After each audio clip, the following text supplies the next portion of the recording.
नमस्कार प्रिय दर्शकों, मैं आचार्य आशीष सेमवाल आपके चैनल एस्ट्रो काल गणना में आपका बहुत बहुत स्वागत करता हूं। प्रिय दर्शकों, आज मैं आपको बताने जा रहा हूं राहु ग्रह का परिवर्तन। राहु ग्रह 30 अक्टूबर 2023 से और 20 मई 2025 तक मीन राशि में प्रवेश करने वाले हैं। राहु ग्रह 18 महीने अब मीन राशि में रहेंगे।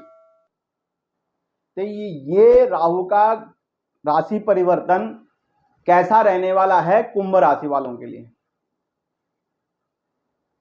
राहु ग्रह छाया ग्रह हैं और अचानक राहु ग्रह उन्नति दिलाते हैं।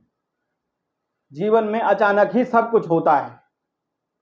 ये राहु ग्रह कुंभ राशि वालों के लिए और कुंभ लग्न वालों के लिए क्या अच्छा करने वाले हैं। प्रिय दर्शकों, यहां पर मैंने जन्म कुंडली चार्ट बनाया है।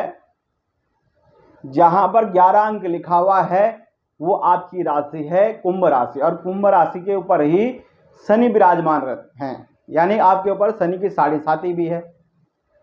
और जहां पर द्वितीय भाव है, ये भाव जहां 12 अंक लिखा हुआ है वो है कुटुंब का भाव, धन का भाव, वाणी का भाव, खाने पीने का भाव। और पुरुष है तो दाहिने नेत्र का भाव, स्त्री है तो बाएं नेत्र का भाव। तो इस भाव में अब राहु ग्रह विराजमान होंगे 30 अक्टूबर से। और अभी तक राहु ग्रह आपके जहां पर 1 अंक लिखा हुआ है यानी तृतीय भाव में राहु विराजमान थे। यहां पर देवगुरु बृहस्पति के साथ वो गुरु चांडाल योग में भी थे, यानी कि अप्रैल से लेकर 21 अप्रैल से 30 अक्टूबर तक वो गुरु चांडाल दोष में भी यहां पर विराजमान थे। मैं आपको बताऊंगा आपके साथ अभी तक क्या हो रहा था और अब क्या होगा परिवर्तन। देखिए यहां पर तृतीय भाव के राहु बहुत अच्छे माने जाते हैं। राहु ग्रहों ने तृतीय भाव में बैठ करके कुंभ राशि वालों को की हेल्प की होगी, क्योंकि वह छाया ग्रह है और कुंभ राशि को बहुत ज्यादा सपोर्ट करते हैं। और तीसरे भाव के राहु बहुत ही श्रेष्ठ माने जाते हैं। छठे भाव के राहु, 10वें भाव के राहु, 11वें भाव के राहु। तो तीसरे भाव में जब राहु रहे होंगे और भाग्य में जब केतु रहे होंगे तो इन दोनों ग्रहों ने आपकी हेल्प की होगी। आपके जीवन में अचानक कुछ काम बनाए होंगे। आपकी जहां मुसीबत आ रही थी, कहीं कुछ जीवन में मतभेद की स्थितियां आ रही थी, या झगड़ा हो रहा था, या कोर्ट कचहरी के मामले थे, या आपके कोई काम फंसा हुआ था, वहां पर राहु ने और केतु ने आपकी हेल्प की। और साथ में आपको अचानक धन संपदा देने का काम भी राहु ने किया यहां पर। लेकिन यहां पर गुरु और राहु का योग बनने से कुछ समय से थोड़ा अच्छा भी नहीं रहा। गुरु चांडाल योग था, न राहु स्वच्छंद आपको फल दे पाए, न देवगुरु बृहस्पति स्वच्छंद फल दे पाए। लेकिन अब देवगुरु बृहस्पति आपके तृतीय भाव में जहां पर 1 अंक है, यहां पर स्वच्छंद फल देने के लिए तैयार है। और राहु ग्रह द्वितीय भाव में चले जाएंगे, वाणी भवन में चले जाएंगे, तो वो भी वहां पर स्वच्छंद हो जाएंगे। देखिए, राहु ग्रह की भी देवगुरु बृहस्पति की तरह ही 3 दृष्टियां होती, सेम दृष्टियां होती हैं। पंचम दृष्टि, सप्तम दृष्टि और नवम दृष्टि। पहले वो तो आपके तृतीय भाव में बैठ करके आपके दाम्पत्य जीवन को देख रहे थे, वहां पर परेशानी कर रहे थे, पार्टनरशिप के कामों में मुसीबत दे रहे थे, और कई मामले में आपको लाभ भी दे रहे थे। हल्की फुल्की भाग्य में भी थोड़ा अड़चने हल्की फुल्की दे रहे थे, लेकिन लाभ के लिए राहु आपको फायदा दे रहे थे।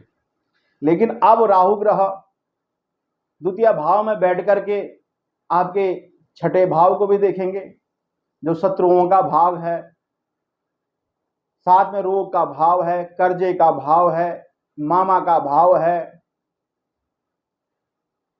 और सप्तम दृष्टि से आपके अष्टम भाव को देखें, जो आयु का भाव है, रिसर्च का भाव है, परमानेंट विदेश का भाव है, पाताल लोक है। यानी गुप्त भाव है, गुप्त विद्याओं का भाव है, तंत्र विद्याओं का भाव है,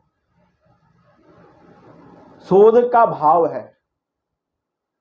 और साथ में जो नवम दृष्टि है वो पड़ेगी कर्म भाव पर, यानी जो आप काम करते हैं, जो आप जहां आप रोजगार करते हैं, बिजनेस करते हैं, चाहे आप कुछ भी करते हैं, छोटे व्यापारी हैं, बड़े उद्योगपति हैं, सरकारी डिपार्टमेंट में, प्राइवेट सेक्टर में हैं, कहीं भी आप नौकरी करते हैं या अपना काम करते हैं स्वयं का, तो आपके कर्म को देख रहा है राहु।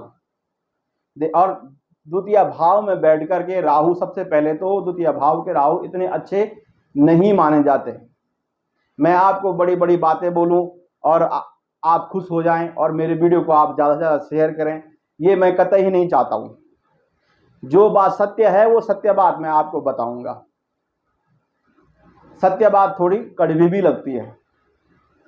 तो यहां पर राहु द्वितीय भाव में बैठने पर थोड़ा वाणी में थोड़ा अचानक क्रोध देंगे और आप कुछ भी अचानक बोलने लग जाएं किसी को। वाणी पे कंट्रोल करने का काम आपका है। बुद्धि से आपने काम लेना है। आपने अपने काम खराब नहीं करने हैं अपने वाणी से। किसी को भी अनाप शनाप नहीं बोलना है और मांस मदिरा का सेवन नहीं करना है। आपने ऐसे पदार्थों का सेवन नहीं करना, नशीले पदार्थों का, क्योंकि राहु ग्रह जब भी द्वितीय भाव में जाते हैं तो व्यक्ति को छाया में ले लेते हैं, भूत छाया में ले लेते हैं और उसको ऐसी लतें लगा देते हैं कि वो नशीले पदार्थ अपने दोस्तों के साथ, मित्रों के साथ जाकर के भोग ऐश्वर्य का लाभ लेता है, खाने पीने की वस्तुओं का लाभ लेता है और अंट संट खाने लग जाता है। आपने ध्यान देना इन चीजों में। अगर आपको तरल पदार्थों की आदत लग जाए तो आपने उसको छोड़ करके आप सॉफ्ट ड्रिंक पिए, पानी पिए, जल का सेवन करें, जिससे आपके फेफड़ों में दिक्कत ना हो, आपका पाचन तंत्र एकदम बढ़िया रहे। और धन के लिए तो यहां पर राहु अचानक ही कुछ करेंगे। आप कुछ ऐसा जाल बिछाएंगे कि अचानक धन संपदा आपके पास आ जाएगी। लेकिन हल्की फुल्की आपने इधर उधर भी देखना है कि कहीं आप फंस न जाएं। जो काम आप कर रहे हैं उसमें थोड़ा सी बुद्धि का काम लें। यहां पर राहु बैठ करके अचानक धन संपदा तो आपको देंगे, लेकिन आपको गलत संगति में भी फंसा सकते हैं, चरित्रहीन बना सकते हैं, आपको भोग विलासिता की आदत दिला सकते हैं। और वैसे तो आपके तृतीय भाव में अब देवगुरु बृहस्पति भी अच्छा फल देंगे। तृतीय भाव में बैठ करके वो भाग्य को देखेंगे, भाग्य का साथ मिलेगा आपको, साथ में लाभ के अवसर भी मिलेंगे। नवम दृष्टि देवगुरु बृहस्पति की आपके एकादश भाव पर है, लाभ के अवसर भी मिलेंगे। सभी ग्रह थोड़ा थोड़ा फल देते हैं। कभी कभी तो व्यक्ति के कर्मों के अकॉर्डिंग भी फल मिलता है और उसकी दशाएं बहुत अच्छी हैं, उसकी जन्म पत्री बहुत अच्छी है, जन्म कुंडली बहुत अच्छी है, उसकी जो दशाएं चल रही हैं, अंतरदशा, सूक्ष्म अंतरदशा, योगिनी दशा जो है उसकी बहुत अच्छी चल रही हैं। तो जो ये योग होते हैं ये हल्के फुल्के में निपट जाते हैं। अगर कहीं दशाएं अच्छी नहीं चल रही हैं, शनि की ही महादशा चल रही है, शनि के ऊपर 7.5 भी होगी, राहु का भी अटैक हो गया और योगिनी दशा में भी संकटा की दशा चल रही है, उल्का की दशा चल रही है, तो कहीं ना कहीं मुसीबतें आती हैं। लेकिन यहां पर राहु धन संपदा अचानक आपको प्रदान तो करेंगे। और साथ में अब राहु आपको षड्यंत्रों से, जितने भी आपके पीछे षड्यंत्र करते थे आपके खिलाफ, आपके पीछे कुछ एजेंडा चलाते थे आपको फंसाने के लिए, आपको बदनाम करने के लिए, वो सामने आ जाएंगे। ये आपकी हेल्प करेंगे राहु। और साथ में आपकी शत्रु बाधा को कम करेंगे और कोर्ट कचहरी के जो भी मामले हों उन पे भी आपको विजय भी दिलाएंगे। और आपको कर्जा, जो आपके पास रोग आएगा अचानक, उसमें भी कुछ ना कुछ आपकी हेल्प करेंगे, रोग का नाश करेंगे। साथ में आपके ऊपर जो कर्जा है, कर्जा को भी कम करेंगे। कहीं न कहीं से आपको अचानक धन संपदा दिलाएंगे। आप ये नहीं कि इन प्रकार जोड़ तोड़ से इधर से भी जो नौकरी कर रहे हैं, साथ में कुछ पार्टनरशिप में कोई काम कर रहे हैं, या कुछ भी आप साथ में जो भी काम करेंगे कुंभ राशि वाले, उनमें सोच विचार करके आप बुद्धि का प्रयोग पूर्ण करें और आपको लाभ तो अवश्य दिलाएंगे राहु। लेकिन जो बातें मैंने बोली हैं वो भी आपके साथ होंगी। साथ में अष्टम पर दृष्टि पड़ने से जो रिसर्च करता है, शोध करता है, जो साधनाएं करते हैं, कोई लोग होते हैं जो रात की साधना करते हैं, कई लोगों को सिद्धि प्राप्त करने की बहुत इच्छा होती है, तो ऐसे लोगों के लिए सिद्धि प्राप्ति के का बहुत बढ़िया अवसर है।